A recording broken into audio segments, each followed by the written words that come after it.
Getting clear about the organization's C-level goals, which are the major priorities for the organization, is critical to designing a great sales compensation program.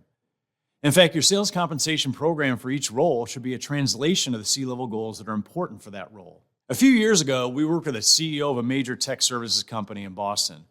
His name was Bob, and Bob was notorious for tearing up the sales comp plans his team brought to him. In fact, they feared Bob. They'd work hard on the plan designs for weeks or for months, and they'd present them to Bob, and most of the time, he'd either shoot them down on the spot or he'd start redesigning them right there, which is the last thing you want a CEO to do.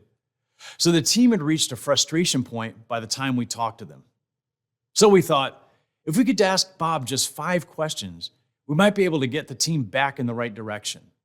So we asked Bob, what's important to you over the next year or two in these 5 big areas? And how do they relate to sales compensation?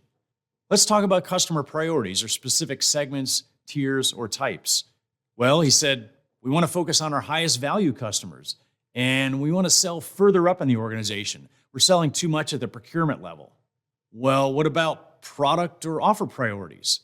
He said, well, of course we want to sell our full portfolio of products and services, and it's really a priority to shift to cloud services. Okay, how about coverage priorities? Well, we need more hunters. We need more hunting and new customer acquisition. And we're moving toward a more consultative sales process because we have to have that if we're going to sell a full portfolio of services. What about talent?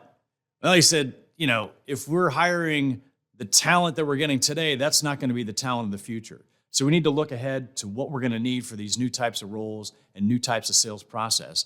And we want to attract and retain the best people. And finally, what about financial priorities around growth, productivity, or cost? Well, he said our big priority is increasing our margins. And one thing I want to see is us double our productivity in 3 years. So altogether, Bob's priorities for the business were pretty clear. And what he thought sales compensation should do to support those priorities was pretty clear as well. So when the team designed the C-level goals and Bob saw the plans, he said, exactly, that's what I'm talking about. And he had a few suggestions and tweaks, and the team and the CEO were aligned. And when I say C-level goals, they aren't just for the C-suite. They're important to understand for each leader in the business and the sales organization to know their priorities, how those align with one another, and how compensation can support them. C-level goals give us a reference point or a North Star from which to evaluate the performance of the plan, and then we can design a program that's going to address the big objectives of the business while translating them to the plan designs that drive the right behaviors. So ask about your C-level goals as you get started.